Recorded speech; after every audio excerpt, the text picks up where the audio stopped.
Chapter 1527, Getting the 5 Years Quest Reward. Chapter 1527, Getting the 5 Years Quest Reward. Author's note. Unedited chapter. This position is better off with someone who will actually be available. Gustav shook his head. When the thought about it, Gustav was right. Looking at the situation, the world leaders were definitely aware of this as well. However, if Gustav joined, it would be as though he was a part of them in name only. It would quell the unrest while Gustav wouldn't have the time to really keep the government in check. It was a win-win for them. Will you refuse them? The world balance may fall apart, though. Ildris chipped in from the side. Well, think about it, Gustav finally said with a contemplative tone. Xanatus nodded with an expression of understanding. Thank you, and enjoy the rest of your vacation. The holographic projection flickered and disappeared, leaving the group to digest the conversation. The sun had dipped below the horizon, casting a deep orange glow over the ocean. Well, that was intense. So, Gustav, world leader, huh? E said with a chuckle. Let's not get ahead of ourselves. Gustav gave him a light slap at the back of his head. Falco grinned. Hey, if you become a world leader, does that mean we get special privileges? The place soon erupted with laughter as they kept talking about this all through the night. Gustav and the others finally returned to Plankton City the next day. As they made their way through the airport, a swarm of reporters descended upon them, eager to get a word from Gustav. Mr. Crimson, can you tell us if you're going to accept the position as a world leader? One reporter shouted as a floating mic hovered before him. How do you feel about the protests that have erupted worldwide? Another chimed in as camera lenses clicked incessantly. Gustav maintained his composure and ignored the barrage of questions without pausing. His friends formed a protective barrier around him, ensuring that the reporters couldn't get too close. Angie stayed particularly close with a straight expression. The group got into hover cars that was already waiting for them and waved each other goodbye. It was time for them all to get back to their families after the last week vacation. They would rendezvous later at East S Place. Besides Matilda and Empress Daria, Gustav and Indrik were the only ones who left together. They finally reached a luxurious penthouse Gustav had booked. Since he cleared his name, he hadn't returned to the MBO. The penthouse was spacious and elegantly furnished, with large windows offering a panoramic view of the cityscape. Soft lighting and minimalist decor added to the serene atmosphere, providing a perfect retreat from the chaos outside. Once inside, Gustav let out a deep sigh of relief. Finally away from all the pestering, he said while looking around the familiar surroundings. What do you intend to do now, big brother? Indrik inquired. As the world's strongest mixed blood, you have unlocked the following rewards. Cosmic insight. Gain knowledge of otherworldly forces upon contact. Level up ×3. +2 bloodlines unlock. System notification. Since Shops has been sacrificed to attain system manifestation in the past, credits will be replaced with a different reward. +2 skill evolution cards. +200 attribute points. Gustav felt a surge of energy course through him as the level up rewards took effect. Finally, the rewards are here, Gustav mumbled with a scrutinizing gaze. I was held up. The system voice rang in his mind. Held up with what? Gustav questioned with a suspicious tone. Fyi, a red light phased out of him in the next instant, and the system materialized in its usual teenage girl form. Origins. You're going to be discovering my origins soon, the system voiced. Activating Cosmic Insight, Gustav saw the notification appear before him after staring at the system's physical form. Archaic, otherworldly artificial life form detected, drawing information from the Throxiac dimension created for the purpose of, not now. The system suddenly retracted back into Gustav, causing the readings in his line of sight to stop. What the hell? Get back out here. Gustav voiced with a strong tone. No, not yet. You've been saying this for years. It's about time I figured out everything else you're hiding. You will but at least hold on till after you get back from the Siderus Void. It will interfere with your mission. I highly doubt that. Your ass is not to be trusted. I'm telling you the truth. Your head has to be in the game. Things relating to me should only be secondary. How about you go fuck yourself?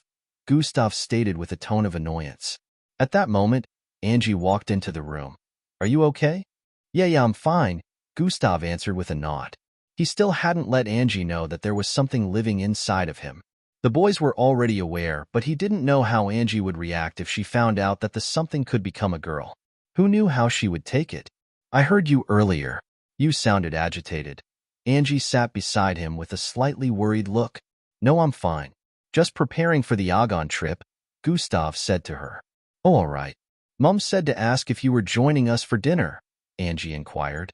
Sure thing. Just let me brush things up here, he responded with a smile. Angie smiled back and gave him a kiss on his left cheek. See you soon, babe. After Angie stepped out, Gustav's face went back to a frown. Fuck you, he yelled internally. You'd break Angie's heart if you did that. Gustav rolled his eyes in response. He couldn't be bothered to reply. He stared at the 2 bloodlines he got from the reward. Primal Bond, grade bloodline that grants one the ability to boost the bloodline abilities of everyone around them based on the strength of their bond. Raw assimilation, a grade bloodline that grants one the ability to merge with raw non-living matter. Gustav imagined the possibilities these 2 bloodlines presented. Primal Bond was particularly intriguing. The idea of enhancing the strength and abilities of his friends based on the depth of their bond was both powerful and meaningful. It would allow him to support his allies in ways he had never been able to before, strengthening their collective resolve and abilities during critical moments. Chapter 1528 Dinner with Angie's Family. Chapter 1528 Dinner with Angie's Family. Author's note. Unedited chapter. He turned his attention to raw assimilation. His genetic transformation bloodline already granted him an assimilation ability, but this one was fundamentally different. With genetic transformation, he could assimilate with living tissue, people, aliens, or organisms. However, raw assimilation opened up a realm of new possibilities. He could merge with non-living matter, potentially even something as vast as a moon or as powerful as a star. The idea was exhilarating, the potential applications endless. As Gustav considered these new bloodlines, his thoughts shifted to the 2 skill evolution cards he had also received as part of his rewards. He pondered which skills to evolve next, knowing that his choices could significantly impact his future capabilities. Before he could make a decision, he recalled the dinner he had agreed to have with Angie's family. Realizing the time, Gustav decided it was best to get ready. He headed to his bedroom, which was a minimal yet compact and cozy setup. He stepped into the en-suite bathroom to freshen up. The shower, with its multiple jets and rainfall feature, was a welcome respite. As the warm water cascaded over him, he allowed himself a moment to relax and clear his mind. Once freshened up, Gustav chose a casual yet stylish outfit, dark jeans, a crisp white shirt, and a tailored red jacket. He checked his reflection in the mirror, ensuring he looked presentable for dinner. Satisfied, he made his way to the living room, where he grabbed his keys and phone. Before leaving, he sent a quick message to Angie. Heading out now. See you soon. A few moments later, his phone beeped with Angie's reply. Can't wait. Mwah. Gustav smiled and pocketed the device as he stepped towards the balcony area. It would seem that his location had been revealed, so the press was cooped up at the entry point of the skyscraper. The world before him came to a pause as Gustav leapt into the air and vanished. Gustav stood outside Angie's apartment building with some flowers in his grasp and a slight smile playing on his lips. As he walked up to the apartment door, it swung open to reveal Mr. and Mrs. Villandrobadia. Mrs. Villandrobadia displayed a welcoming smile. Good evening, Gustav, Mrs. Villandrobadia greeted warmly. We're so glad you could join us tonight. Mr. Villandrobadia extended his hand. It's good to see you again, Gustav. Come in. Make yourself at home. Gustav shook his hand and stepped inside. Thank you for having me. The apartment was cozy and inviting, with family holographic photos adorning a side of the wall and the scent of a delicious meal wafting through the air. The dining table was set with elegant dishware, and a variety of mouth-watering dishes were spread out, indicating the effort the family had put into the evening. As they moved into the living room, Gustav noticed Phil, Angie's little brother. Phil was no longer the small boy Gustav remembered. Despite being 15, he was almost fully grown, with a build that hinted at his future strength. Hey, Phil, Gustav greeted with a nod, genuinely surprised by his growth. You've grown a lot since I last saw you. Phil smiled shyly, his voice deeper than before. Hey, Gustav. Yeah, it's been a while.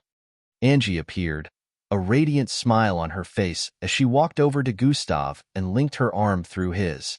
Come on, everyone. Let's sit down for dinner. They all gathered around the table as the atmosphere was filled with warmth. The meal was a delightful affair, with an array of flavors that showcased Mrs. Villandrobadia's culinary skills.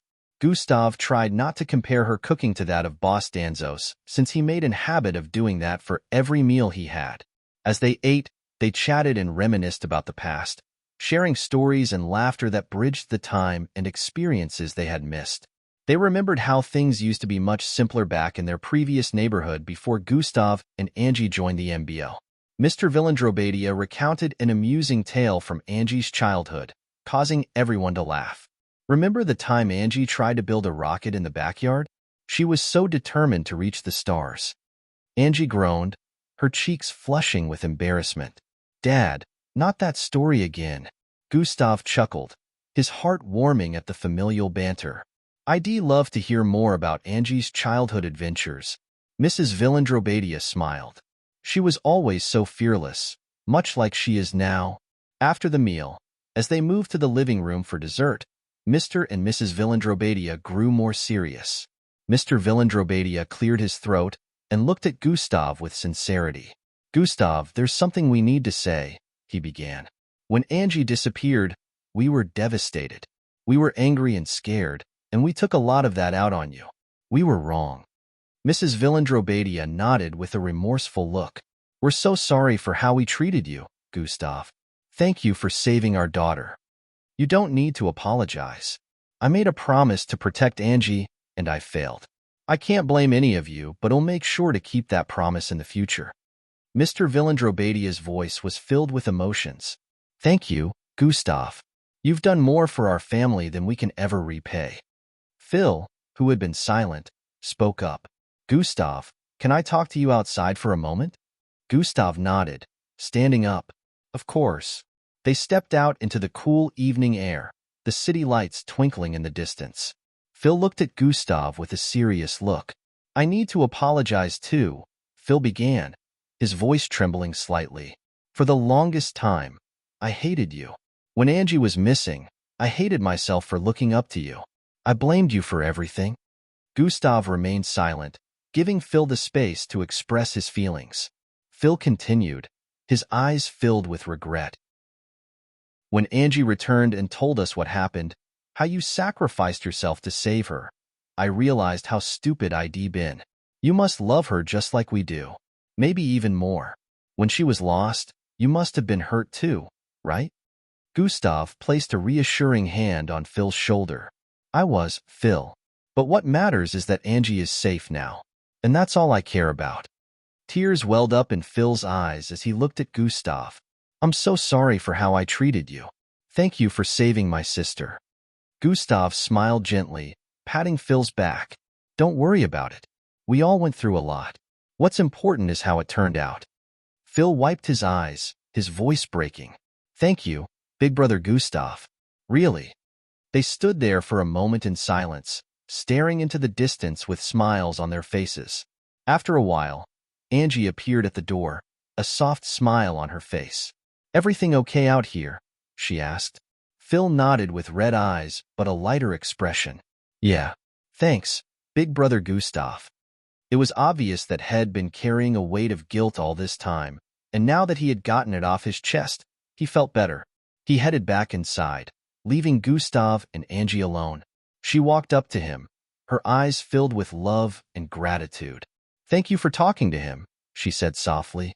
Phil led a campaign when you were still unconscious and in custody before your trial. He rallied so many people, trying to get justice for you. Gustav raised an eyebrow, impressed. Really? Phil did that? Angie nodded. He looks up to you, Gustav. Even when he was angry, he still admired you. And when he realized how much you cared for me and put yourself on the line to save me, it made him want to fight for you. He's a good kid. You've got a great family, Angie. Gustav had a brief recollection of everything that happened when Angie was missing. Angie wrapped her arms around him, while resting her head on his chest. As do you because you're our family too. We're so lucky to have you, Gus. Gustav held her close, feeling the warmth of her embrace. Perhaps I'm the lucky one. About a day later, Gustav sat in the living area of his luxurious penthouse. The evening was calm, but inside his mind, a storm of decisions brewed. He leaned back into the plush leather sofa, his thoughts fixated on the 2 skill evolution cards.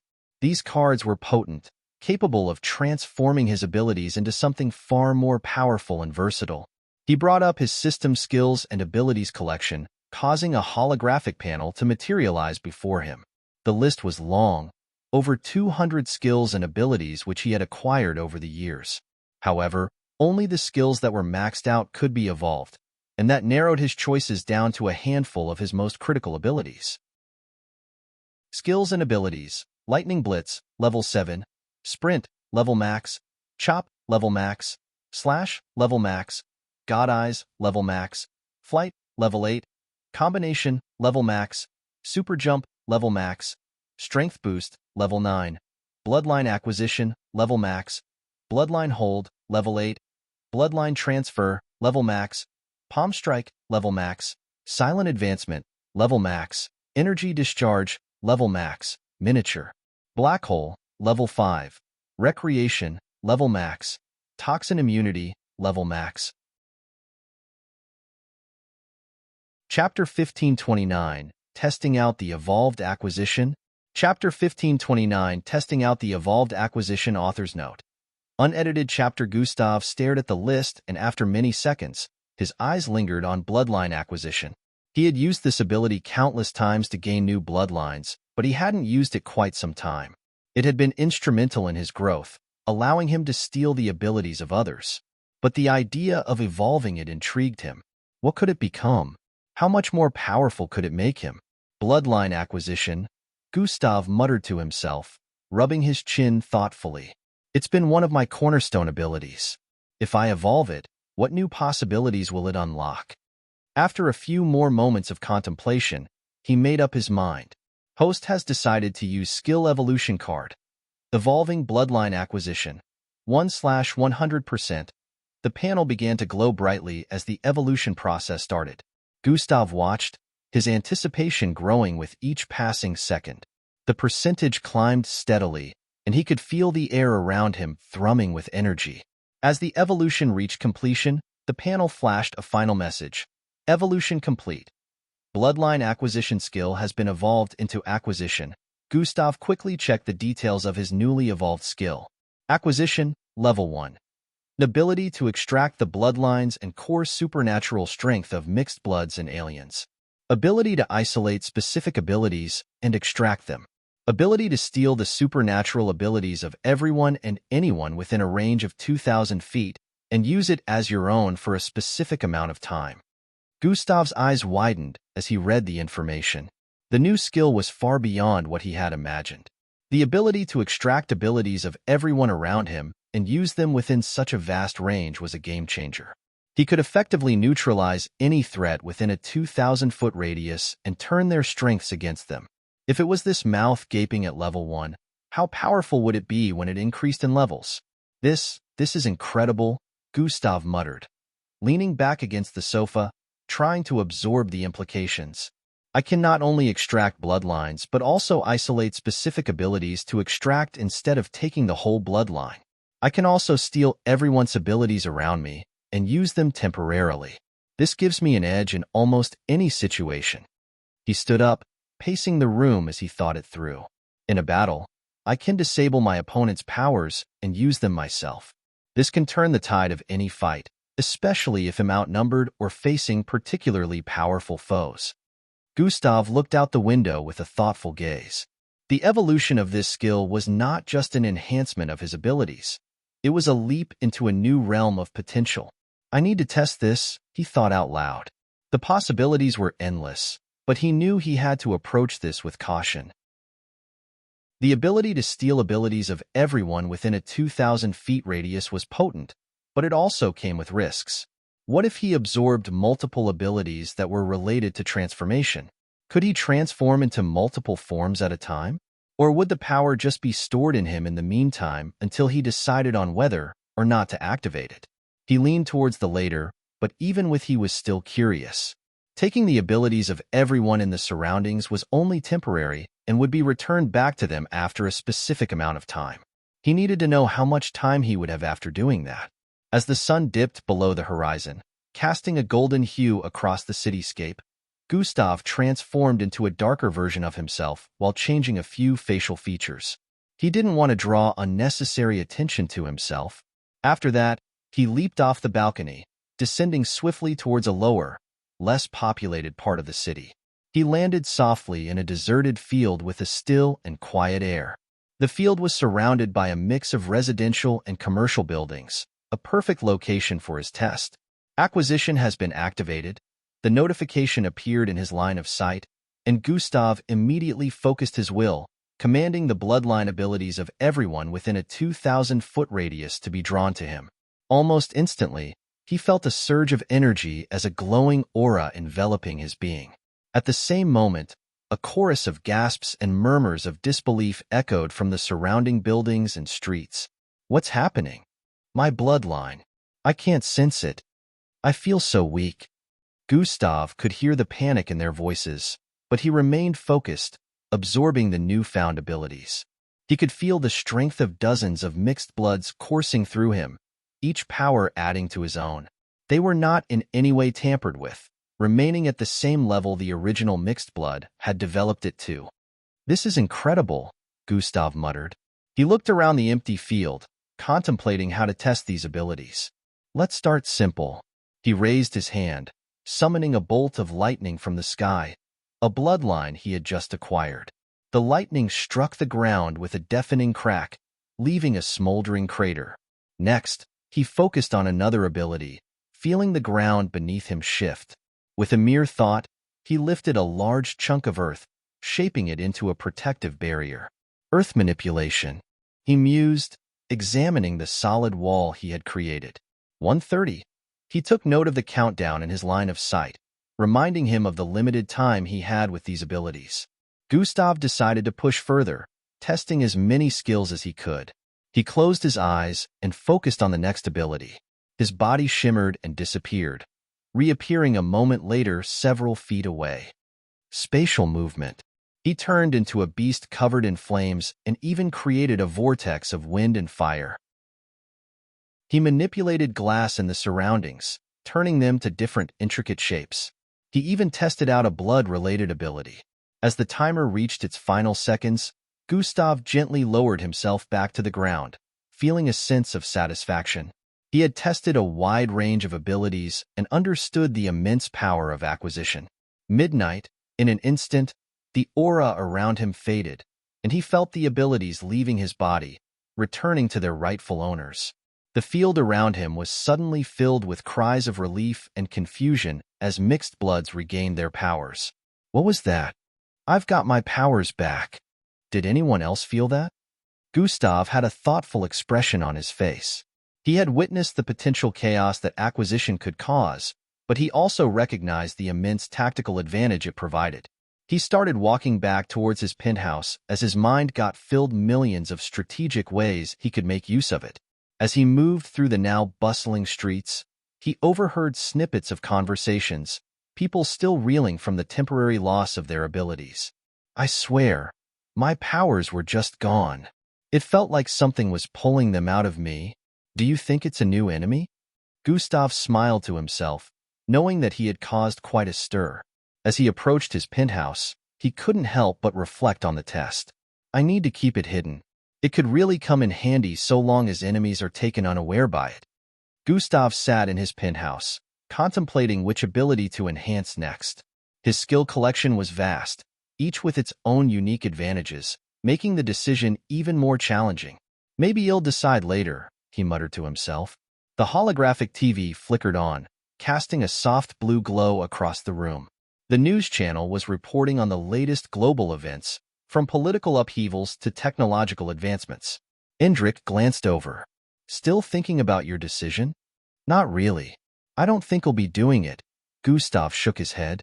Before Indrik could respond, Gustav sensed someone approaching the door. No, not just one person, too. The air outside seemed to shift with their presence, and a moment later, there was a knock. Gustav rose to his feet as his expression hardened. "He'll get it." He headed to the door in the next instant. He wasn't willing to invite whoever it was into his home. He opened the door and stepped outside, immediately recognizing the two figures before him. The gravity of their presence was immediately apparent. They radiated the power and authority typical of Al-Franked mixed bloods. They were world leaders. The one on the left was a tall man with graying hair. His posture was straight, and his piercing azure eyes conveyed both intelligence and determination. He wore a flowing dark green robe that shimmered slightly in the fading daylight, the intricate gold embroidery along the hem and sleeves adding a touch of dignifying elegance. The robe was belted at the waist with a finely crafted leather belt, adorned with a large, polished emerald that seemed to pulse with its own inner light. Beside him stood the other, a woman with sharp features and green eyes that seemed to miss nothing. Her dark hair was pulled back into an elegant updo, and she wore a flowing midnight blue gown that complemented her commanding presence. Chapter 1530, Is This Your Answer? Chapter 1530, Is This Your Answer? Author's Note. Unedited chapter. The woman's gown was made of a silky, almost iridescent fabric that caught the light with every movement, creating a mesmerizing effect. Silver patterns, resembling constellations, were woven into the fabric, giving her an almost celestial appearance.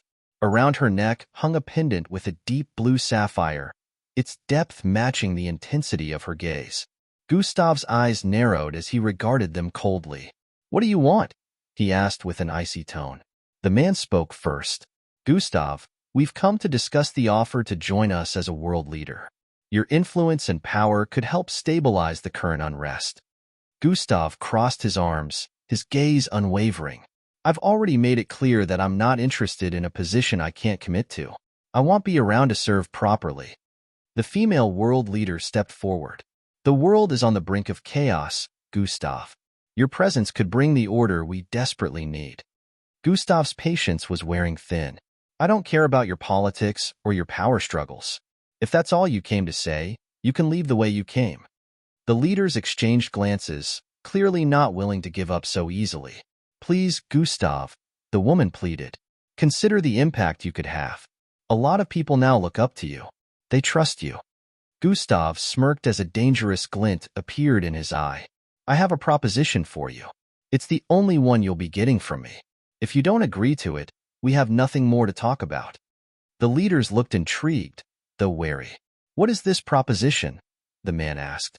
"You'll hear about it at the press meeting," Gustav replied, his tone final. "Now, if you'll excuse me, I have other matters to attend to." Without waiting for a response, Gustav turned and headed toward the entrance of the skyscraper. The leaders followed at a distance, clearly unsettled by his abrupt dismissal. As he approached the ground floor, the noise from outside grew louder. The press and media were still gathered in droves. Their cameras and microphones were ready to capture any statement he made. Gustav stepped outside as the cool evening air sharp breezed by, and the surroundings were filled with the clamor of the reporters. The moment he appeared, the crowd erupted with questions. "Gustav, are you considering the offer to become a world leader? What's your response to the current global unrest? Can you give us any insight into your future plans?" Gustav raised a hand, signaling for silence. The reporters quieted, their eyes trained on him, eager for his words. "I understand there's a lot of speculation about my role in the future," Gustav began, his voice steady and commanding. "I have no interest in becoming a world leader. I cannot serve in a position that requires my constant presence when I have other responsibilities." The crowd murmured, but Gustav continued. "However, I do have a proposition for the current world leaders. One that I believe could address the issues we're facing more effectively than a simple title change." The cameras zoomed in, capturing every word. The two leaders who had approached him earlier watched from the side, their expressions tense. "What is this proposition?" a reporter asked, his voice cutting through the murmur. Gustav's eyes scanned the crowd, his gaze intense. I propose the creation of an independent council composed of the most capable and trustworthy individuals from various fields: science, medicine, defense, and yes, law enforcement. This council would work together to address global issues, free from political agendas and corruption. They will have the power to sanction the world government and any other authoritative agencies all across the world for any wrong actions. The reporters were stunned into silence for a moment before the questions began to fly. Who would be on this council? How would they be selected? Would you lead this council, Gustav? Gustav raised his hand again, quieting them. The council members would be selected based on their expertise and integrity. They would be individuals who have proven themselves through their actions, not their words. I won't necessarily claim leadership of the council. However, I will work together with the members, and the council will directly answer to me. They will carry on with their duties even when I am not present on Earth. The male world leader from earlier stepped forward, his voice carrying authority. And how do you propose we go about establishing this council? Gustav looked at him with a faint smirk. That's for the people to decide. I've given you the idea. If you truly care about stabilizing the world, you'll find a way to make it happen. After the world leaders agree to this, the people will decide on their candidates. Is this your answer? Gustav crimsoned. There was a tense silence as the leaders processed his words. The female leader finally spoke with a thoughtful gaze. It's a bold idea, Gustav. One that could indeed make a difference. Gustav nodded. Bold actions are needed in bold times. If you agree to this, I'll lend my support and help where I can. But if you continue to play politics, you'll find no ally in me.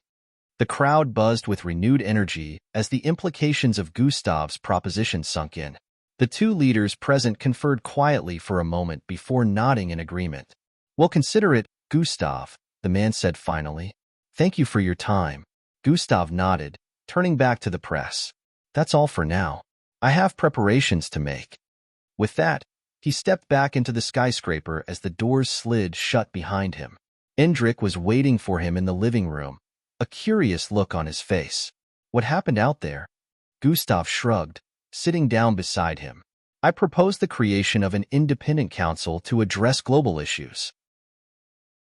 This independent council will be above the world leaders and every authority on Earth. Now let's see if they have the guts to follow through. Hendrik chuckled, shaking his head.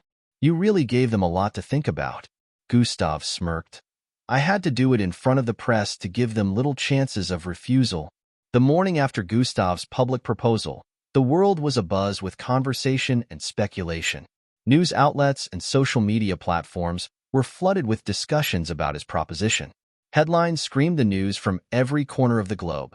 Gustav Crimson proposes independent council to oversee government decisions and address global issues. Will world leaders accept Gustav's bold plan?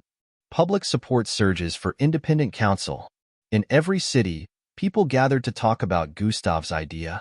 From cafes to markets, the consensus was clear. If the world government truly cared about the people, they would accept Gustav's proposal. The man's got a point, said an elderly gentleman in a popular pub. Politics as usual isn't working. Maybe it's time we tried something different. I agree, responded a young woman, sipping her coffee in a New York City diner.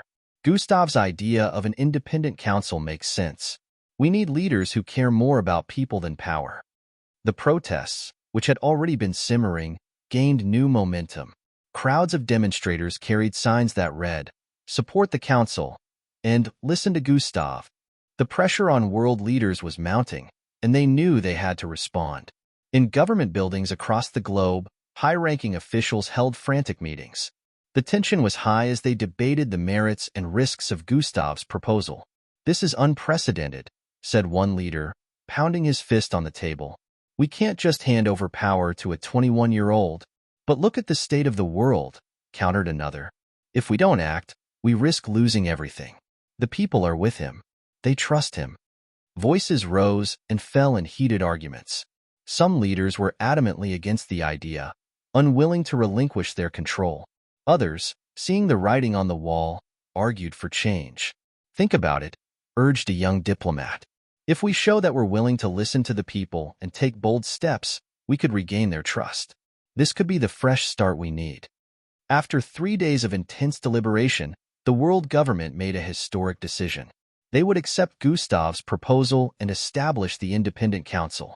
The announcement was met with widespread relief and cautious optimism. Gustav was just 2 days away from his planned departure for Agon when he received the news. He knew he had to postpone his trip to help set up the council. He couldn't just leave it in the hands of anyone. That evening, Gustav addressed the world once more. "Thank you for your support and trust," he began. "We have a unique opportunity to reshape our world, to create a system that truly serves the people. The people will select individuals of integrity and expertise to form this independent council." The following days were a whirlwind of activity. Gustav employed the help of EE and the others to set up an online platform where people could nominate and vote for candidates. They encouraged everyone to participate, emphasizing the importance of choosing individuals who embodied the values of humanity, compassion, and expertise in their respective fields. Chapter 1531 Independent Council Successfully Formed. Chapter 1531 Independent Council Successfully Formed. Author's Note. Unedited chapter. In cities around the world, people gathered in community centers, schools, and libraries, discussing potential candidates and casting their votes. The energy was electric, a sense of hope and possibility infusing the air. Gustav sat in his penthouse, the holographic interface before him displaying a live feed of the nominations and votes. He and the team he had set up pored over the data, identifying individuals who received strong public support. "Look at this," said one of his advisors, pointing to a name on the screen. "Dr. Patel Martinez, a leading expert in renewable energy. She's been nominated by thousands of people." "She seems like the kind of person we need," Gustav agreed. "Let's add her to the shortlist, but I'll interrogate her myself later." As the days passed, the shortlist grew longer. There were doctors, scientists, educators, social workers, and activists from all corners of the globe. Each had a proven track record of dedication and service to humanity. To EE's surprise, he was also included in the list. He didn't expect it, but he already had a lot of votes from people, which quite surprised him as he didn't deem himself popular. What EE didn't count was the many missions he had gone on and how he usually engaged people in conversations. He was always heartily willing to help others, and a lot of people both within and outside the MBO knew how easygoing he was. One evening, Gustav sat down with Indrik and EE to review the final list of potential council members. "These are some incredible people," EE remarked while scrolling through the list. "It's amazing to see how many talented and compassionate individuals are out there." Gustav nodded. "Unlike myself, this council has to be made up of people who genuinely want to make a difference." The next day, Gustav stood in the grand hall of the temporary headquarters for the newly formed Independent Council. The room was spacious and modern, filled with natural light streaming through large windows. The atmosphere was a bit tense as the final round of candidate interviews was about to begin. He was flanked by a team of advisors, each one meticulously selected for their expertise in various fields. They had spent days sifting through the nominations, narrowing down the list to the most promising individuals. Today, Gustav would use his keen perception and ability to read others to interrogate the remaining candidates and finalize the council. As the first candidate stepped forward, Gustav gave a reassuring nod to his team. "Let's get started," he said with a calm but authoritative tone. The candidate was a middle-aged woman with a background in environmental science. She introduced herself confidently, her passion for sustainable development evident in her every word. Gustav listened intently, his sharp eyes catching every nuance of her demeanor. "Dr. Patel, what do you see as the biggest challenge in implementing a mandate that wouldn't discriminate against those with low-graded bloodline that have the capacity to work well in such fields?" Gustav asked, leaning forward slightly. Dr. Patel took a deep breath before answering. "The biggest challenge will be the political will and how to keep them safe when they engage in such energy research.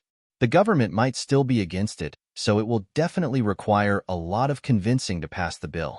But I believe that's why we're here. We can really be the ones to make a difference." Gustav nodded, pleased with her answer. He could sense her sincerity and commitment. "Thank you, Dr. Patel.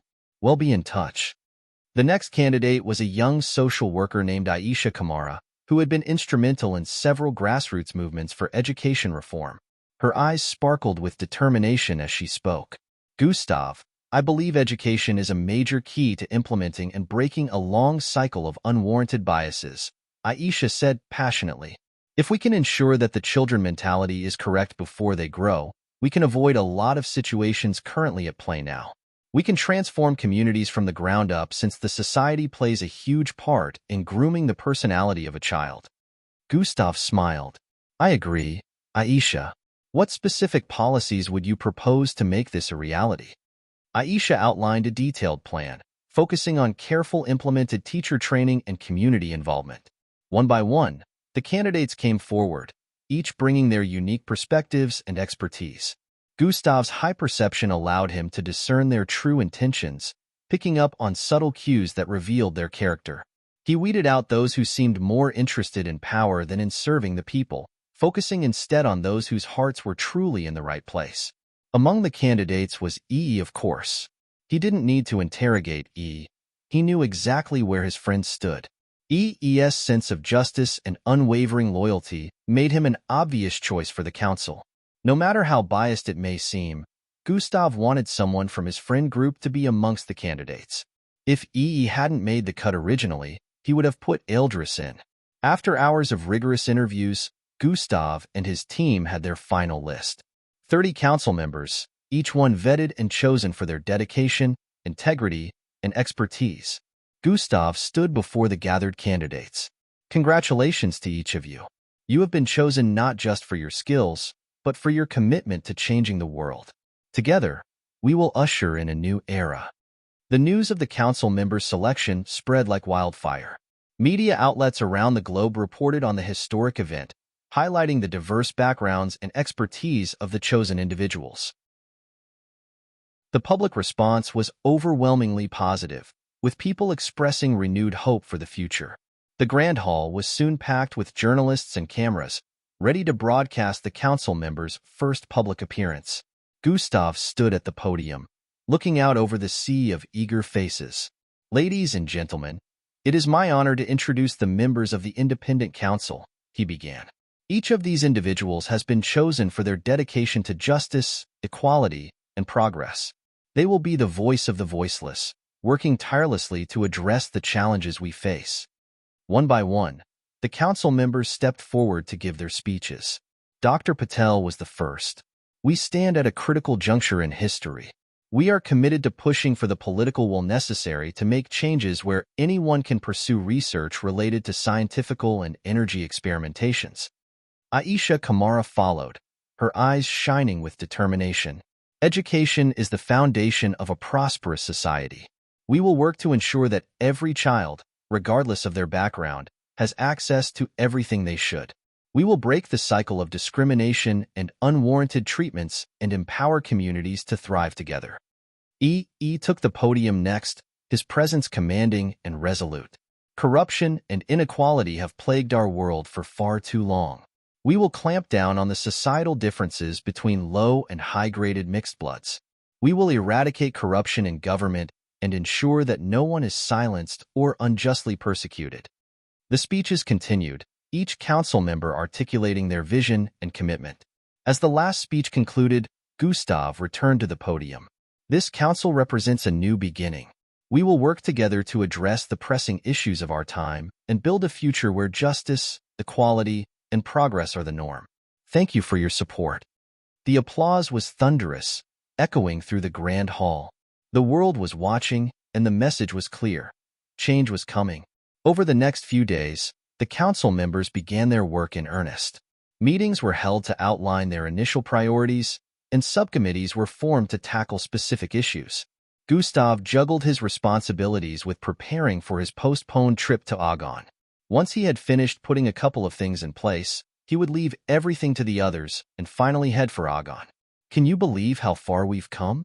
E asked with a smile. From fighting our way through battles to now shaping the future of the world. Gustav nodded. It's surreal. Although, I don't care much for it, so you really have a lot of work ahead of you. As do you, haha. Get back in one piece. In fact, I'll be heading to Agon with you, and you cannot refuse, E chuckled. The world is finally heading in the right direction, he added. Let's see if it survives long enough to become something better, Gustav voiced with a straight look. Days later in Plankton City, a battle was ongoing between two powerful forces. Boom, boom, boom. They met in midair multiple times with thunderous clashes. The force of their blow caused a shockwave that rippled through the atmosphere, shaking the nearby buildings. They landed on the rooftop of a deserted skyscraper, the ground beneath them cracking from the impact. Without a word, they continued exchanging powerful blows as their fists collided with enough force to create sonic booms. Chapter 1532, Leaving for Agon. Chapter 1532, Leaving for Agon. Author's note. Unedited chapter. The air around them seemed to tremble with each strike, and the ground beneath crumbled further. Not bad, Gustav, Jack grunted, his eyes gleaming with respect. You've truly gotten way stronger. Gustav smirked, dodging a particularly fierce punch. I had to, didn't I? With a mutual understanding, they launched themselves into the sky, heading for outer space where they could unleash their full strength without causing undue destruction on Earth. As they ascended, the city lights below them grew distant, replaced by the vast expanse of stars. In the weightlessness of space, they continued their battle. Their blows caused ripples in the fabric of the cosmos. Their physical strength alone was immense, each punch sending shockwaves that traveled across the void. They refrained from using any supernatural abilities, relying solely on their raw power. Let's see if you can keep up, Jack said, his voice in challenge as though he hadn't accepted the fact that Gustav was now the world's strongest. Gustav responded with a powerful right hook, sending Jack hurtling through space. Jack quickly recovered, charging back with equal force. They collided again, the impact causing a nearby star to shatter into fragments. Its light got extinguished in an instant. For what felt like hours, they battled relentlessly, neither gaining a clear advantage. Their physical strength seemed evenly matched. Finally, as they hovered amidst the wreckage of the destroyed star, Jack raised a hand. All right, Gustav, I acknowledge your strength. You're the real deal. Gustav nodded with a steady breathe despite the intensity of their fight. Thanks, Jack. They returned to Earth, landing back on the rooftop where their battle had begun. The night was still, the city below unaware of the epic clash that had just taken place above them. Jack leaned against the railing, looking out over the city. You've come a long way, Gustav. Although, I'd still like to say I'm stronger because I can sense you're not even an alpha-ranked mixed blood yet. I know you have abilities that could make anyone unable to move a muscle. Gustav pulled a small rounded button from his storage space and handed it to Jack. There's something you need to have. Jack took the button, examining it curiously. What's this? It's a data storage button, Gustav explained. Everything I've discovered so far, about the Dark Plane, the Death Angels, and other things, is stored within. I don't know when I'll return from the stagnant Citrus Void, and I need to bring everyone up to speed on things I know. You all need to be prepared. Jack's expression grew serious as he kept the button away. I will make sure we are. Gustav nodded with a look of relief. They stood in silence for a moment before Jack finally broke the silence. How do you feel about everything that's happened recently? The council, the new responsibilities? It's a lot, but I've played my part and left the rest in the hands of trusted allies and subordinates. I leave for planet Agon tomorrow, Gustav replied with a firm tone. Jack nodded thoughtfully. They'll hold things down while you're away. As the events surrounding Gustav settled, it was finally time for him to head back to Agon. This time, his closest friends and allies, Ildris, Falco, Angie, Indrik, and even Vera, decided to accompany him. Matilda had left already with Empress Daria, so they were unable to come with. They all gathered at the spaceship port where Gustav's spacecraft was parked. You know, you guys really don't have to, right? Gustav turned to stare at everyone while rolling his eyes. Grinned and patted Gustav on the back. Last time we let you face this alone. You ended up being unconscious for nearly 2 months. Let's go. Ildris nodded, his eyes serious. We're not backing out, Falco added. Besides, we have to keep an eye on you and make sure you don't get into trouble without us. Angie smiled softly in response.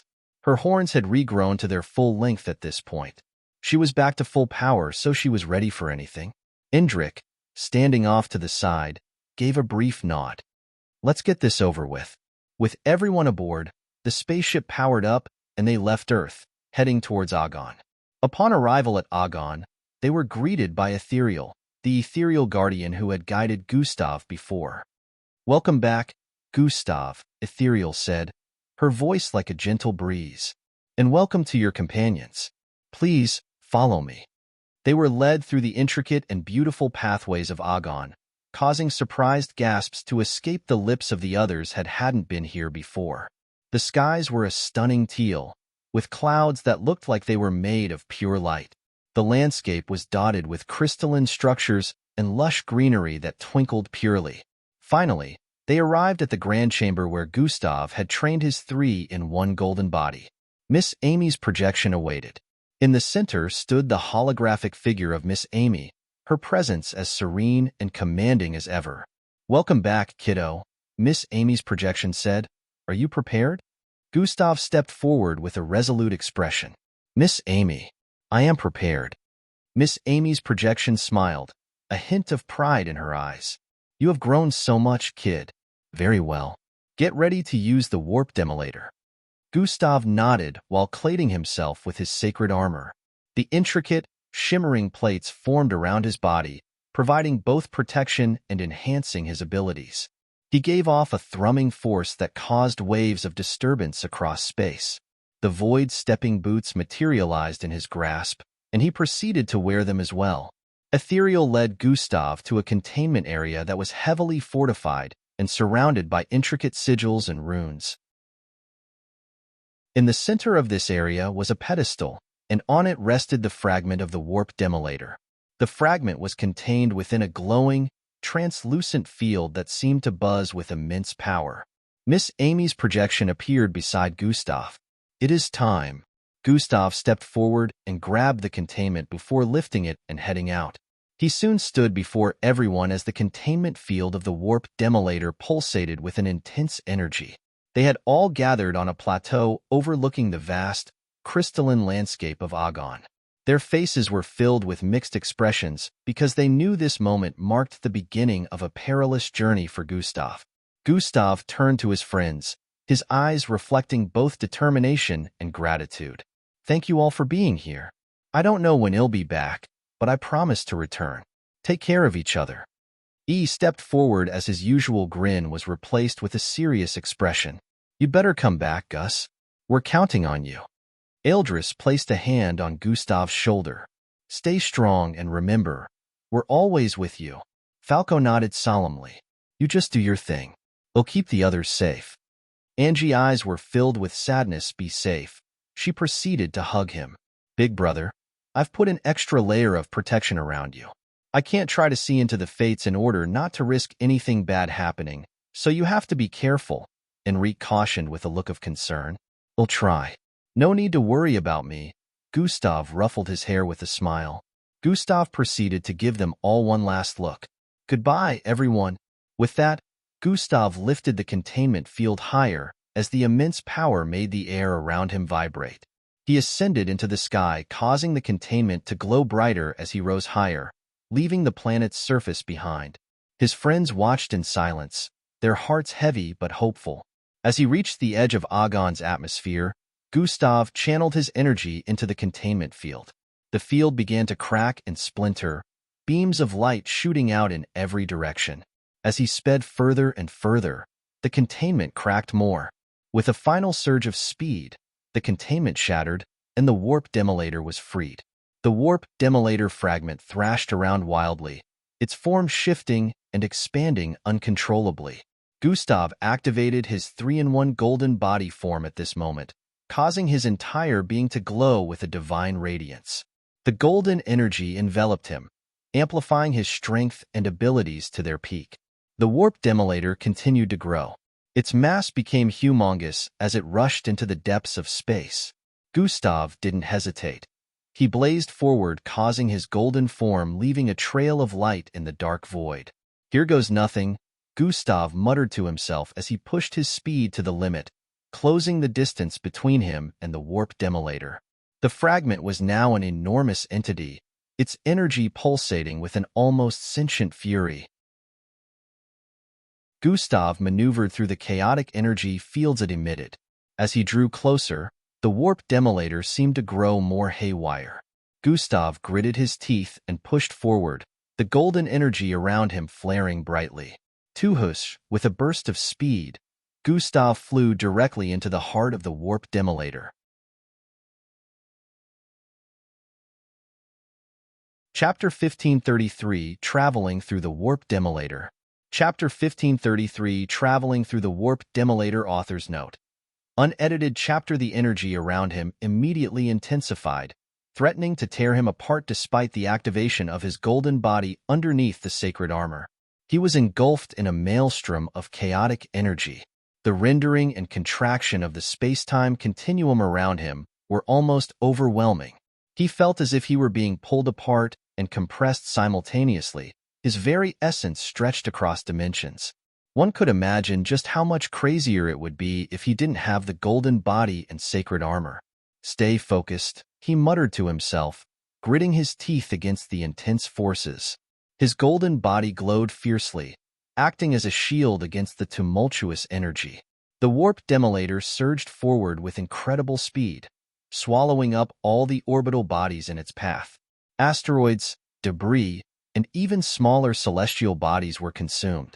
Some of the smaller and less tuger ones were immediately disintegrated into nothingness within the warp demolator's chaotic interior. Gustav could feel the immense power of the phenomenon, its hunger insatiable and its force unstoppable. Suddenly, he felt a shift in the warp demolator's trajectory. It was aiming for planet Agon. "No!" Gustav shouted, his voice echoing through the warp demolator's core. He could sense the planet in the distance. His friends were down there, watching, unaware of the imminent danger. Angie, Falco, Eldris, EE, and Rhea stood on a high plateau on Agon, their eyes fixed on the sky.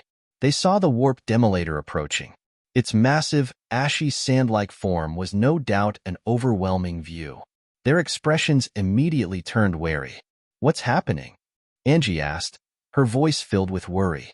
Falco narrowed his eyes as dark energy swirled around him. "It's coming straight for us." They all channeled their bloodline, ready to make a move despite knowing how dangerous the warp demolator was. Gustav was not about to let things get that dangerous. He put his golden body in full gear, sending radiant energy surging through the warp demolator. With a tremendous effort, Gustav steered the gargantuan entity away from Agon from its interior. The warp demolator resisted, its chaotic nature fighting against his control, but Gustav's determination was unyielding. He channeled all his strength into guiding the warp demolator's path, pulling it away from the planet and into the vastness of space. "Come on," Gustav growled as his body strained under the immense pressure.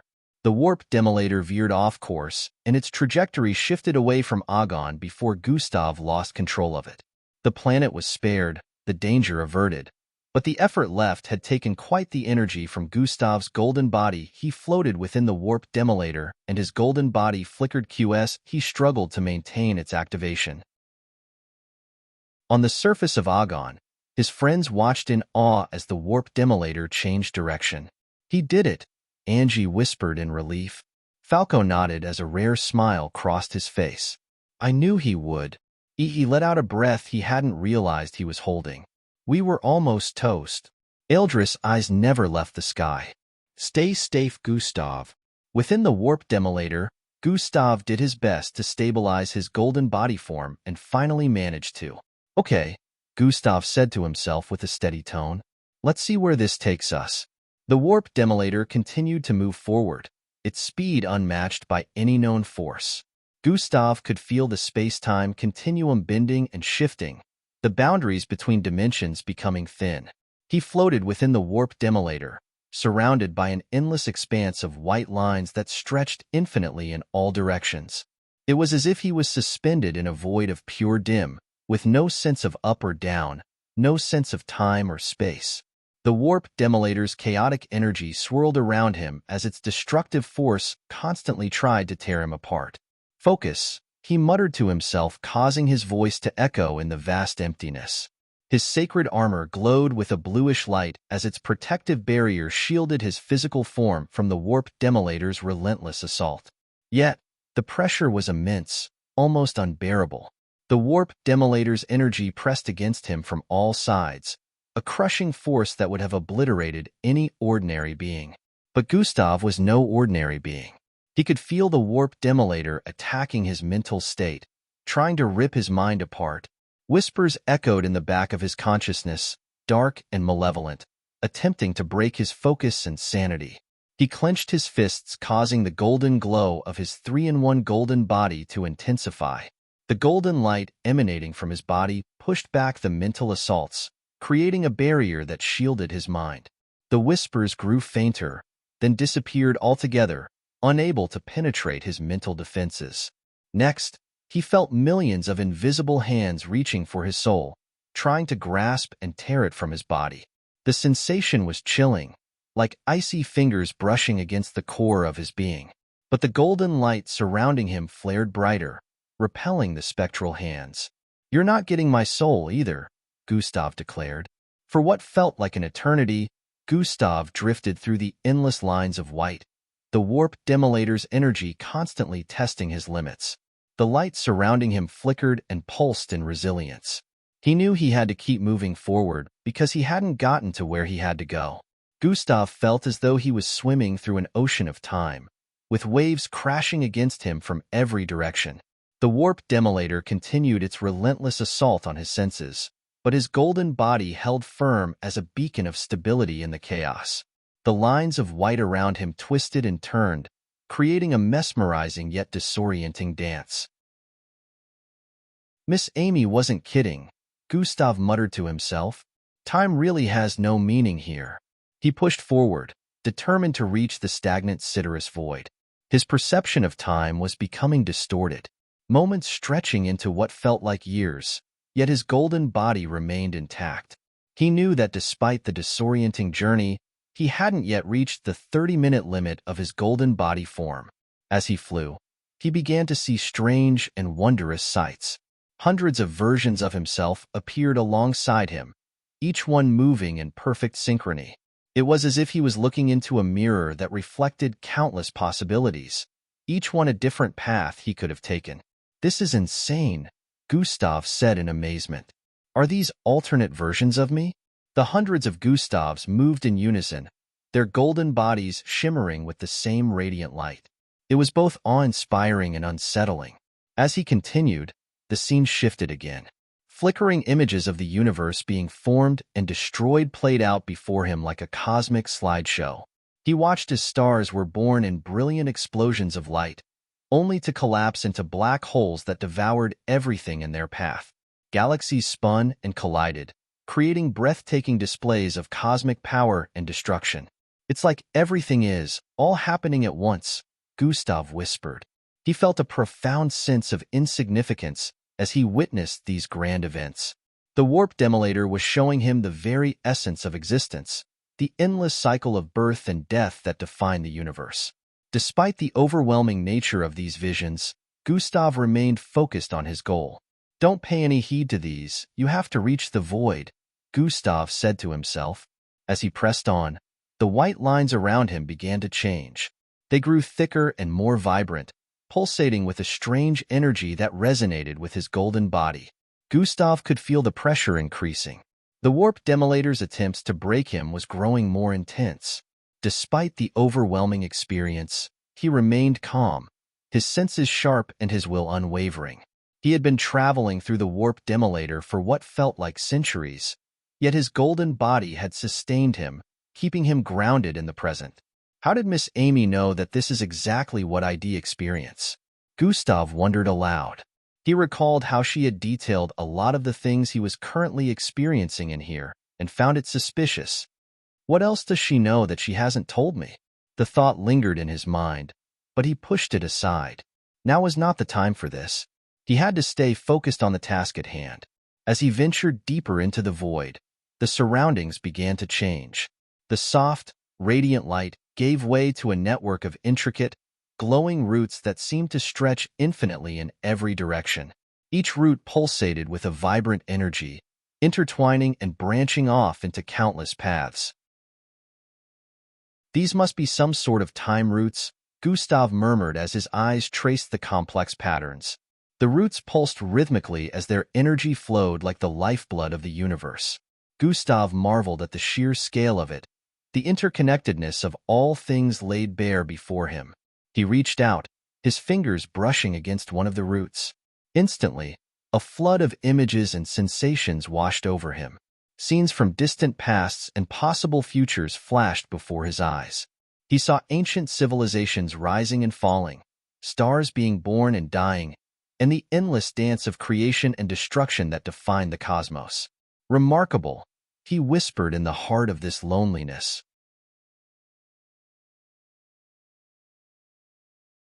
Chapter 1534, Arriving at the Stagnant Siderous Void. Chapter 1534, Arriving at the Stagnant Siderous Void. Author's note. Unedited chapter. The warp demolator continued carrying Gustav forward non-stop. The journey felt endless, and the roots stretching on and on for what seemed like centuries. Gustav always reminded himself to stay calm and focus. His golden body would have deactivated if he had stayed in for longer than 30 minutes. As his frame got pushed in deeper, the roots began to glow brighter. Gustav could feel the pull of the void, a subtle but powerful force guiding him toward a central point. He followed the current, his instincts leading him through the ever-expanding network. Hours turned into days, days into months, and months into years. Or so it seemed. In reality, less than 30 minutes had passed since he entered the warp demolator, but the distortion of time within the void made it feel like an eternity. His journey through the roots continued, and sometimes the glowing tendrils weaved a kind of time web around him. He could sense the presence of countless moments in time. He had been carried along this path for what felt like an eternity, but yet it kept going. The pressure on his body, mind, and soul was immense, but he had managed to endure it so far. However, a growing sense of unease gnawed at him. The strain on his golden body was becoming more pronounced with each passing moment, and he could feel his energy reserves depleting. If the golden body came undone now, it would spell his end within the warp demolator's relentless, destructive currents. Could it have been up to 30 minutes already? He wondered to himself. However, since he knew well that deactivation would spell his end, he had to do whatever it took to keep it going. Gustav had been relying on the warp demolator's momentum to carry him, but now he realized he needed to take matters into his own hands. With a determined expression, he tried to move forward, pushing against the invisible currents that bound him. It felt like moving through something incredibly sticky, each inch of progress requiring immense effort. "Damn it," he grunted as his muscles strained against the resistance. "Why is it so hard to move in here?" Unbeknownst to Gustav, the warp demolator had its own set of laws that incapacitated movement unless it was implemented by its own flow. His attempts to move at his highest speed were met with frustrating resistance. He managed to push himself about 20 feet before he had to stop. His body trembled with exertion. "This isn't working," he said while panting heavily. "If I don't find a way to move faster, I'll run out of time." Gustav closed his eyes, trying to focus his thoughts. He had to find a way to harness enough power in the warp demolator to propel him forward. The golden body was strong, but even it had its limits. He needed to think creatively and speed up his travel time lest he ends up meeting his end in here. He suddenly looked down at the greenish and red boots on his feet. "Perhaps I should try it, but I need to be careful not to send myself out of the warp demolator by mistake," Gustav thought as he sent energy to the boots on his feet. He felt the pressure of the warp demolator recede momentarily as the void stepping boots began to glow with an intense light. A surge of power coursed through his legs, and the moment he tried taking a step forward, his body vanished. In an instant, Gustav found himself cutting across the warp demolator with a speed faster than teleportation. It was as if the very fabric of space and time folded around him, propelling him through the warp demolator's currents with unimaginable velocity. This level of movement shouldn't have been possible, but it was happening. He reappeared somewhere deep within the warp demolator, surrounded by even larger roots that represented time and white lines that stretched across a vast area. Determined to continue, Gustav repeated the process of moving. The void stepping boots activated once more, and he vanished, only to reappear further within the warp demolator. Each step took him deeper, the surroundings becoming more surreal and otherworldly. As he took steps forward, he could feel the boots working in tandem with his golden body, amplifying his speed and agility. The combination of the two allowed him to navigate the treacherous terrain of the warp demolator with ease. The roots and white lines around him grew even larger, intertwining in complex patterns that seemed to defy logic. The sight was mesmerizing.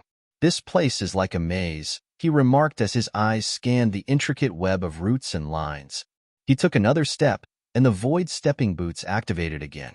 This time, the speed was even greater, and he felt a sensation akin to being stretched and compressed simultaneously. It was disorienting, but he maintained his focus, reappearing in yet another part of the warp demolator. He took yet another step, and the boots propelled him forward once more. The surroundings blurred, and he felt himself moving through layers of reality, each one more intense than the last. The roots and white lines became a blur of light and motion, and he could feel he was getting close. As Gustav moved deeper into the warp demolator, the roots around him began to branch off in various directions. When this happened, he stopped using the boots and let warp demolator's current push him forward naturally. His surroundings became increasingly intricate, the roots and white lines forming a complex web that seemed to pulse with the rhythm of time itself. "This place is like a living organism," Gustav murmured. He soon arrived at an intersecting path within the warp demolator. The roots diverged into two separate directions. One path veered left, and the other went right. Gustav could only slow his movements, not stop them entirely, so he had to make a quick decision. Left or right? He wondered out loud. Which way leads to the stagnant Citrus void? All the time he had spent in here, Gustav had been dragged alongside orbital bodies. Moons, planets, and even stars has been his companions here. He would have made use of the direction they were being pulled off in to make a choice, but from the look of things, some were pulled left and others right. He couldn't make his decision based off the direction the orbital bodies were being dragged in. Gustav suddenly recalled the words of Commander Urgrel of the Tark's force. He had once mentioned something about the other time candidate message saying he should go left. Could this be what he was referring to? Gustav felt this had to be it. Otherwise it made no sense. All right, Urgrel. I hope you're right about this. He willed himself to move left. The void stepping boots glowed, propelling him forward and towards the left with incredible speed. The left path seemed to narrow as he progressed. The roots closed in around him, forming a tunnel-like structure. "This feels different," Gustav noted while his eyes scanned the surroundings. Unlike the other times, he didn't feel as much pressure. He only felt more pull. The warp demolator continuously pushed Gustav through the left path, and soon he was back in an area where it was all just white lines. Gustav hoped he had made the right choice and activated the void stepping boots again. He burst forward with the speed of the void stepping boots. The path began to close up again, narrowing and constricting, which forced him to navigate with precision, since he didn't want to end up outside of the warp demolator by mistake until he reached the end of the path. Just a bit further, Gustav's eyes narrowed in focus. He surged ahead, causing the void stepping boots to glow with each step, propelling him forward with unprecedented speed. The white lines became a blur around him, and he could feel the energy intensifying. It was as if the warp demolator itself was urging him to continue, pushing him toward his destination. Suddenly, the path opened up into a vast expanse, and Gustav found himself at the end, which happened to look like the mouth of a large beast. The beast's maw yawned open, revealing rows of jagged teeth and an abyss beyond. Before he could react, the beast swallowed him whole, and everything went dark. Shit. Gustav's voice trailed off as he unleashed more power from his golden body form, hoping to fight his way out. Unfortunately, the darkness was impenetrable. He felt himself being pulled deeper and deeper until he was drifting away in an endless void. Gustav found himself in a surrounding filled with debris. Floating rocks and orbital bodies marked with destruction were scattered across the place.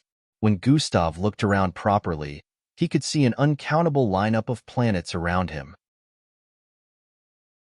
This was the stagnant Sidereus void, a part of outer space in the future that didn't exist in Gustav's time yet.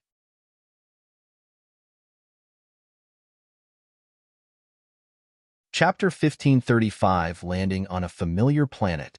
Chapter 1535 Landing on a Familiar Planet. Author's note. Unedited chapter. A lot of these planets were either shells of their former selves, or their surfaces destroyed and marked with dark scorches. This place, Gustav muttered, it's like a graveyard of worlds. What happened here? He floated amidst the celestial ruins, his golden body glowing faintly in the oppressive darkness. The planets, though numerous, all seemed lifeless. Some were mere husks, their surfaces cracked and barren. Others bore the scars of unimaginable battles, their landscapes torn apart by forces beyond comprehension. There is no doubt about it. This is the stagnant Sidereus void, Gustav voiced, a void in time and space where the echoes of destruction linger. He could feel the void drawing every essence of happiness within him, like there was an invisible force around. It was as if the very fabric of this place fed on despair, amplifying the emptiness and sorrow of its surroundings.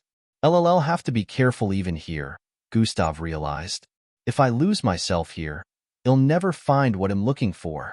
He glanced around, taking in the sight of thousands of abandoned and majorly destroyed planets. Gustav knew he had to find out which one was planet Humbad. Miss Amy said this wouldn't be easy, he recalled. She must have known about the mental and emotional toll this place would take. Quite terrifying. He floated towards one of the closer planets, examining its surface. The planet was covered in deep fissures, with molten lava seeping from its core. The air was thick with ash, and the landscape was littered with the remnants of a once thriving civilization. This isn't it, Gustav thought. Planet Humbad. How do I tell which one it is when most of them look the same? He moved on to the next planet, a desolate wasteland with no signs of life. The ground was covered in a thick layer of dust, and the sky was a perpetually dark, stormy gray. Lightning crackled in the distance, illuminating the barren terrain. Another dead world, he muttered. How many more of these are there? He continued his search, moving from one planet to the next. Each one told a story of devastation, of once great civilizations reduced to ruins.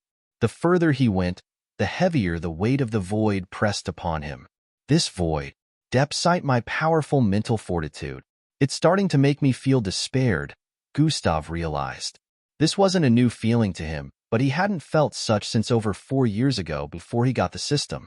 The golden body was dimming, and once it got completely deactivated, he wouldn't be able to reactivate it anytime soon, so he had to prepare to tackle the oppressiveness of the Sidereus void without its help. His mind raced with thoughts and memories, trying to piece together any clues that might lead him to his destination. Humbad, he thought. Did Miss Amy leave any hints as to how we'll locate it amidst all of these? There has to be a way to identify it, he reasoned. Finding planet Humbad was going to be a Herculean task. There were moons, dead stars, and many orbital bodies around as well. It looked like every essence of life was being absorbed by the stagnant Sidereus void. Gustav floated among the debris, his golden glow dimming more before he finally decided to deactivate it to conserve energy. The oppressive force of the void wave increased, making every movement feel laborious. It really is like a black hole for life, he muttered, gazing at the desolate expanse around him. I need to find Humbad quickly before this void drains me completely. He started by spreading his perception out. Although his golden body was deactivated, his perception was still capable of spreading across a very wide range. Gustav focused, sending out tendrils of his awareness to explore the surrounding space. As his perception extended, he felt the void pushing back and drawing his energy away. The stagnant Sidereus void seemed to be actively resisting his efforts to probe its depths. Miss Amy warned me about this, Gustav thought, gritting his teeth. I can't afford to waste energy here. Every bit counts. He retracted his perception, feeling the strain of the void's pull. It was like trying to move through quicksand, each attempt sapping more of his strength. She said there are threats in the stagnant citrus void. I can't let my guard down, Gustav recalled Miss Amy's words. After searching through for many minutes, he floated in place for a moment, considering his options. The planets, moons, and dead stars around him were numerous. Each planet he encountered was in a similar state of decay, making it nearly impossible to identify which one was Planet Humbat. Anyone could be Planet Humbat. However, searching them all individually would be impossible. He needed a more efficient method. This place is even worse than I imagined, he muttered, looking at the countless celestial bodies strewn around like discarded toys. Is the warp demolator responsible, or did something else happen? He wondered out loud. I need to make sure this never happens. The void was eerily silent, the only sounds being the occasional creaks and groans of crumbling planetary fragments. Gustav tried to spread his perception again, but it was like trying to push through molasses. The void seemed to resist his every effort, pulling his energy away. Since he still hadn't discovered a way to efficiently locate Planet Humbad, his only option remained checking the planets. With incredible speed, he moved cautiously from planet to planet. Gustav made use of the void stepping boots to close in light-years distances in just an instant. Planet Humbad has to be here somewhere. He had to keep his determination alive, or the void would eat it away. The void seemed to stretch on forever, an endless expanse of destruction and decay. As he floated past another ruined world, he felt a pang of sadness. He flew towards it and landed on its surface. Gustav took a deep breath, feeling the strange air of the demolished planet fill his lungs. The familiarity of the place tugged at his memory, though he couldn't quite place it. The surface of the planet was a desolate wasteland, with scorched grounds and blackened structures marking the scars of ancient battles. Deep holes pockmarked the landscape, some still smoldering with the remnants of past fires. Is this it? Is this Planet Humbad? He wondered aloud with an uncertain tone. He had explored countless planets already, each one a shell of its former self, and he knew this one could be just another dead end. Yet, something about this place felt different. The familiarity. His void stepping boots had been a blessing and a curse. The ability to traverse hundreds of light years in a single step was extraordinary, but it also made it easy to overshoot his destinations. Learning to control them was difficult, but he had become more adept with each use. Gustav took another cautious step forward, his eyes scanning the ruined landscape. The remnants of buildings, some still towering despite the destruction, loomed over him. He walked through what seemed to have been a city square, now a barren wasteland with only the skeletal remains of structures hinting at its former glory. This place, it feels like I've been here before, he thought. He continued to walk, the crunch of debris under his boots the only sound in the eerie silence. As he moved deeper into the ruined city, he noticed that the destruction here seemed more concentrated, more deliberate. It wasn't just the random chaos of a natural disaster. It was the calculated devastation of a war zone. What could have happened? His eyes narrowed as he surveyed the damage. He came across a particularly deep hole, its edges charred and jagged.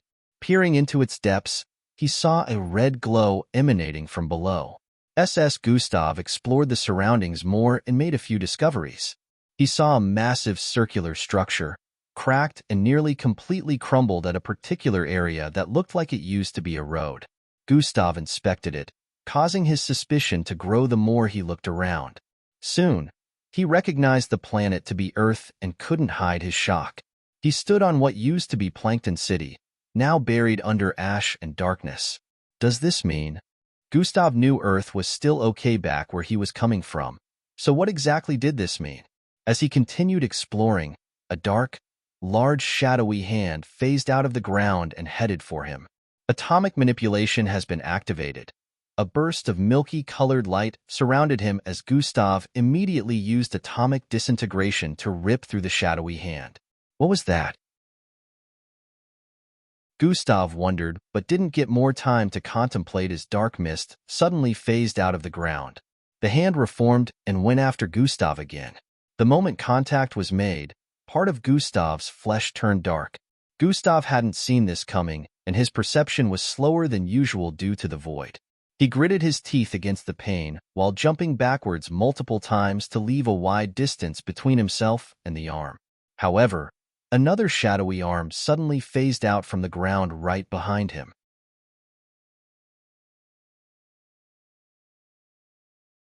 Chapter 1536 Getting Close?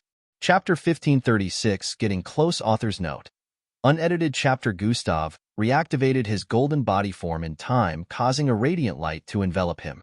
The hand that had lunged at him burned upon contact, forcing the shadowy hand to shrink away. Gustav's darkened flesh also returned to its natural state, but Gustav could feel the lingering effects of the encounter. What was that thing? He wondered once more. Gustav had destroyed it before, and yet it returned, so he wasn't sure it was gone for good even after getting rid of it again. His instincts proved correct when he was attacked again, this time by multiple shadowy hands emerging from the ground. They moved with eerie coordination, each one trying to latch onto him and spread their corruption. Gustav unleashing a powerful burst of energy that disintegrated the hands.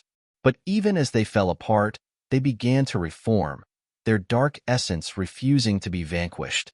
Gustav continuously did his best to escape physical contact with the shadowy hands. Using his atomic disintegration, he managed to temporarily dissipate many of them, but they always reformed, no matter what he did. Acquisition has been activated. Gustav activated acquisition to see if it could be of any help in this situation. Unfortunately, nothing happened. The hands still came at him. Gustav guessed that these hands didn't count as beings with supernatural abilities. Realizing that his efforts were futile, Gustav decided to flee the surroundings and leave the shadowy entities alone for now. This isn't getting me anywhere, he thought with a slight look of frustration simmering beneath his calm exterior. I need to find out more about what's going on here. Gustav activated his void stepping boots again, vanishing from the spot and reappearing on the other side of the planet. He continued to explore the decomposed remains of what used to be Earth. As he moved through the ruins, he saw more of the dark shadowy entities. Some took the form of hands, like the one that attacked him earlier, while others appeared as amorphous blobs of darkness that seemed to absorb all light around them. They moved sluggishly as if they were drawn to any semblance of life or energy. These things are everywhere, Gustav muttered to himself, watching one of the shadowy blobs engulf a piece of debris, turning it into darkened ash. What could have caused this? How did Earth, and possibly other planets, end up like this? He continued to theorize as he moved. Could this be the after effects of that? Gustav had a number of guesses, but his mind main hinged on a particular one. His thoughts were interrupted by another shadowy hand emerging from the ground. He quickly void-stepped away, avoiding contact and reappearing a safe distance from the entity. I can't let them touch me again. He decided to explore other planets in the surrounding void, hoping to find more clues. Using his void-stepping boots, he began to traverse the vast expanse of space, moving from one desolate planet to another. Each one bore the same signs of destruction and shadowy infestation. Their surfaces were scorched and marked with deep craters. Every planet is the same, he observed, standing on the surface of a particularly large planet. It's like a plague has swept through this entire region, leaving nothing but darkness and decay in its wake. As he explored, he noticed that the shadowy entities varied in form and behavior. Some were aggressive, like the hands that had attacked him, while others seemed more passive, simply existing in their darkened state. He also observed that the entities seemed to be drawn to any source of light or energy, which explained why they had attacked him. I can't waste any more time, he thought as his eyes scanned the desolate landscape. I need to find planet Humbad. Gustav had looked around enough to get a general idea of what caused all of this, but this was the future. It hadn't happened yet, and there was still hope. What he needed to do now more than ever was find planet Humbad, but the problem of which direction to head in remained. He suddenly got an idea and opened the system panel. From the system panel, he decided to check his 5 years quests, or specifically, the one he hadn't completed yet. Locate Dimension 6 on planet Humbad, Progress, 89.10/100%. Gustav noticed that the percentage fluctuated as he moved. He took a step toward the west, watching the progress decrease to 89.5%. Turning to the northeast, the percentage climbed back up to 89.15%. Northeast it is, he muttered to himself while taking off into the air with a burst of speed. The void stepping boots activated, propelling him forward with incredible velocity. He flew through the stagnant Sidereus void, causing the remnants of destroyed planets and moons to blur past him. The journey was arduous, with Gustav encountering more of the dark, shadowy entities along the way. They seemed to be drawn to his presence, reaching out with their tendrils in an attempt to ensnare him. Despite the burst of speed from the void stepping boots, which gave him the ability to travel hundreds of light years in just an instant, he would still encounter the shadowy entities. They're everywhere. Gustav noticed that sometimes they even appeared in space, above the decimated planets. He flew over the charred remains of what had once been thriving cities, now nothing more than crumbling ruins swallowed by darkness. Each new planet he encountered seemed to share the same fate, a grim reminder of the void's corrupting influence. As he flew, Gustav kept an eye on the system panel, monitoring the progress percentage. It was slow, but it was increasing, guiding him ever closer to his goal. Gustav felt like he had been moving for hours already, but who knew if this part of space was bound by the normal laws of time? For all he knew, it could have been months already. Nevertheless, he kept soaring through the stagnant Sidereus void. His focus remained steadfast on the system panel in his vision, the progress bar slowly creeping upwards.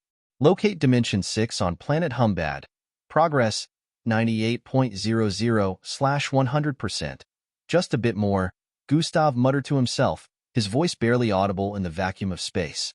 As the percentage reached 98, Gustav's surroundings began to distort. He found himself caught in a peculiar phenomenon. The fabric of space-time seemed to twist and ripple around him. Every time he surged forward, he was inexplicably transported to a different location within the void. Locate Dimension 6 on planet Humbad. Progress, in 95.00/100%. What is this? Gustav frowned, attempting to comprehend the nature of this spatial anomaly. He tried again, using his lightning blitz to increase his speed, hoping to break through whatever was hindering his progress. In a flash, he found himself somewhere else, the scenery unchanged but the coordinates different. Locate Dimension 6 on planet Humbad. Progress, 94.00/100%. The progress percentage reduction was particularly frustrating. No matter what I do, it's the same result, Gustav muttered. He paused for a moment, hovering in the void, and pondered his situation. If the direct approach isn't working, perhaps there's another way. Gustav decided to try a different tactic. He reached out with his perception, extending it as far as he could within the constraints of the stagnant Sidereus void. Despite the oppressive environment, he focused on sensing any anomalies or disturbances that might explain the warping space. Unfortunately, he couldn't really pick up on much, but he could tell that the spatial anomaly was like a wall that extended far deep into the stagnant Sidereus void. One thing he knew about walls was that they always had an end. With this thought in mind, Gustav decided to go around it. The void stepping boots glowed, and he took a step forward. Three-eyed, he instantly reappeared, 5,000 light-years away from his initial position. Locate Dimension 6 on planet Humbad. Progress, 91.00/100%. The progress percentage had reduced by so much, but Gustav could still sense the spatial anomaly around, so he stepped forward once more. This time he reappeared, 10,000 light-years away. Locate Dimension 6 on planet Humbad. Progress, 84.00/100%. Gustav couldn't sense the spatial anomaly anymore and immediately turned to the side before surging forward with speed. He inputted more energy into the void stepping boots this time and crossed a distance of more than 10,000 light-years in a single second. Fortunately, he was not sent reeling back this time. Progress, 92.10%. He let out a sigh of relief after seeing the progression. He was on the right track. He continued forward, watching the percentage steadily climb. Almost there, Gustav thought. He kept pushing forward, and soon, he found himself in an area where planets were few and far between. The void seemed to stretch endlessly, but there was a subtle difference in the atmosphere. As Gustav moved further, the number of planets in the surroundings kept reducing.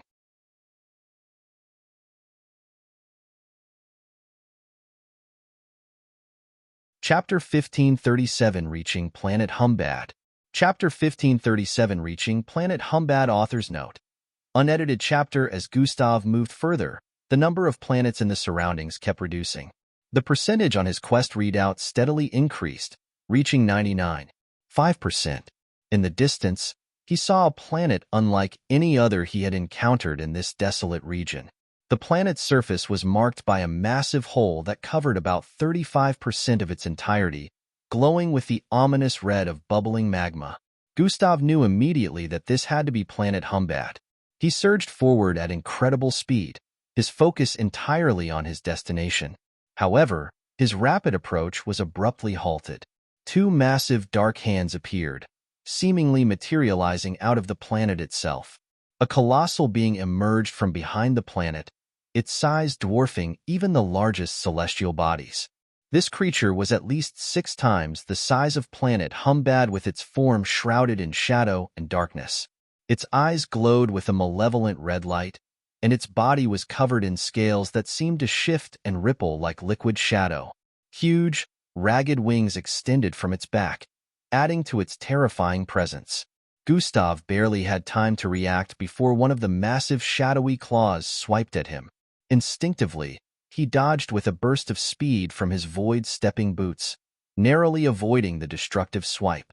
The force of the claw's movement caused shockwaves that rippled through the void, distorting space and time. Drawing upon his vast array of abilities, Gustav launched an offensive maneuver. He raised his hand, and a surge of atomic disintegration energy flowed from his fingertips. The milky white energy streaked towards the massive creature, aiming to break through its dark form. The beam collided with the creature's chest, creating a hole that was incredibly large, but just like mist, the hole soon covered up. The creature roared in pain and anger, swiping its other claw at Gustav. He narrowly avoided it again, moving with lightning speed. However, the creature was relentless. It continued to attack, each swipe faster and more ferocious than the last. Gustav was able to evade its attack and continuously rip through it with his own counterattack, but despite that, the creature remained relentless. The dark, shadowy being's massive swipes sent forth storming winds and rifts of energy that threatened to obliterate anything in their path. Gustav recognized the imminent danger and quickly unleashed Cohelia. Multicolored layers of rhombus-shaped lights phased out from his body, forming a gigantic hole that swallowed up the attack entirely. The dark being, now fully revealed, was a towering monstrosity, at least 6 times the size of Planet Humbad. Its body was a swirling mass of darkness, with shadowy claws that seemed to absorb the light around them. Its eyes, which were like glowing red orbs, the size of a moon, locked onto Gustav with malevolent intent. Gustav knew that using his most powerful attacks directly could risk damaging Planet Humbad and possibly destroying it completely, so he had to be careful. He needed to get the dark being away if he wanted to use Cohelia to consume it. As the creature prepared for another attack, Gustav launched himself towards it, weaving through the air with lightning speed. The dark being swiped again. Its claws cut through space, causing streaks of destruction to sweep across the environment. Gustav dodged, but even the near miss sent shockwaves through his body. He gritted his teeth, realizing the sheer power of his opponent. This is getting problematic, he thought. Gustav summoned SJ with a thought, and it knew what to do. SJ emitted a bright glow before transforming into a replica of the dark being. The two entities stood face to face, mirroring each other. One could tell that the original was quite shocked. Gustav commanded the SJ to move far away from Planet Humbad with a plan in his mind. With a roar, the dark being sent forth more attacks forward while Gustav did his best to evade. He followed SJ with incredible speed, causing them to head farther and farther away from Planet Humbad. Gustav gathered his strength, preparing Cohelia for a decisive blow. As the SJ moved further away, Gustav positioned himself strategically. Now, he whispered while focusing all his energy into Cohelia. The SJ, sensing Gustav's command, suddenly exchanged places with the dark being. In a split second, the real dark being found itself far from planet Humbad, facing a fully unleashed Cohelia. Gustav unleashed the multicolored energy with a force that shook the very fabric of space. Cohelia rhombus-shaped lights glowed intensely as it expanded, engulfing the enormous dark being.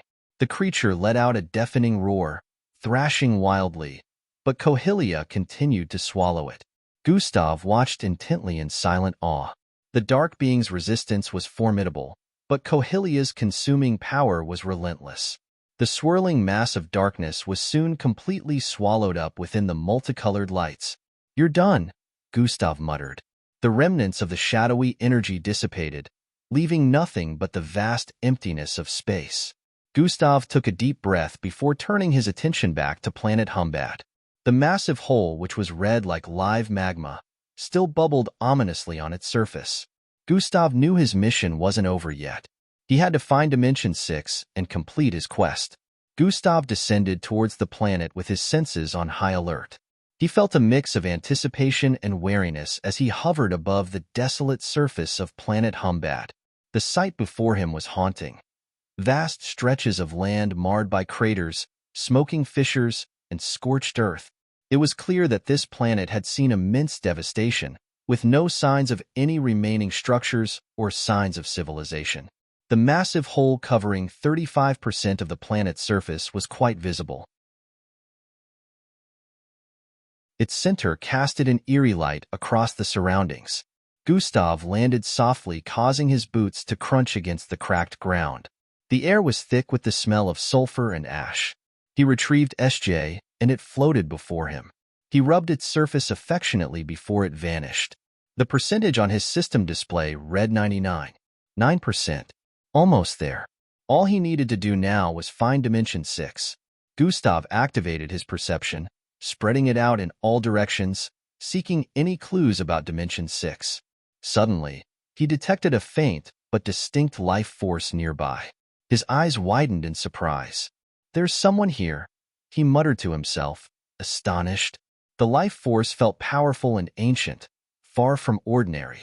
Gustav began to move cautiously with his senses on high alert. He flew over the devastated landscape, following the life force. The terrain was challenging, with jagged rocks and deep crevices making it difficult to navigate.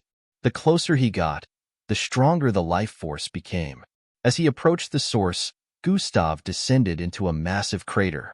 The air grew colder, and an unsettling silence enveloped the area. The crater itself was the size of multiple cities combined, so he still kept flying forward. The desolate environment stretched out before Gustav, a barren wasteland of jagged rocks and eerie silence. The air was thick with the remnants of a once thriving civilization, now reduced to rusting metal and crumbling structures. A strange energy lingered in the atmosphere. Gustav navigated through the debris, his senses heightened as he followed the faint signal of a living presence. The sky above was a sickly shade of purple, streaked with ominous clouds that hinted at a storm brewing in the distance. As he ventured deeper into the heart of the ruins, the outline of a colossal structure began to take shape on the horizon. There, in the middle of a decayed mechanical ring that once served as a transportation hub, stood a feminine figure in all-white attire. The ring, though ancient and broken, still exuded a faint glow, remnants of the technology that had powered it. This feminine figure had an almost ethereal. Her ash-colored hair cascaded down her back in waves, catching the muted light and giving her a divine glow. She was clad in a flowing dress that clung to her curvy hips and accentuated her slender waist. Her skin was flawless, a soft porcelain that seemed untouched by the harsh environment around her. Her eyes, a deep shade of violet that sparkled with warmth as they met Gustav's. "Well, if it isn't my favorite troublemaker." A smile spread across her unfathomably beautiful face as she spoke. Gustav felt a rush of emotions at this moment. "Miss Amy," he breathed, his voice barely a whisper. So you've been here all this time? I've been waiting for you. Her melodic voice rang out. He closed the distance between them, and they embraced in a passionate hug that conveyed the depth of their connection. For a moment, the desolate surroundings faded away, and it was just the two of them, reunited at last. Everything makes sense now, Gustav said, pulling back slightly to look into her eyes. This is why you knew so much about the warp demolator and what I needed to do. Miss Amy nodded in affirmation. You're not wrong, but there's more to it. You're tuning in to the Warrior Lore YouTube channel. Don't forget to subscribe and join us on this journey to catch the most captivating stories.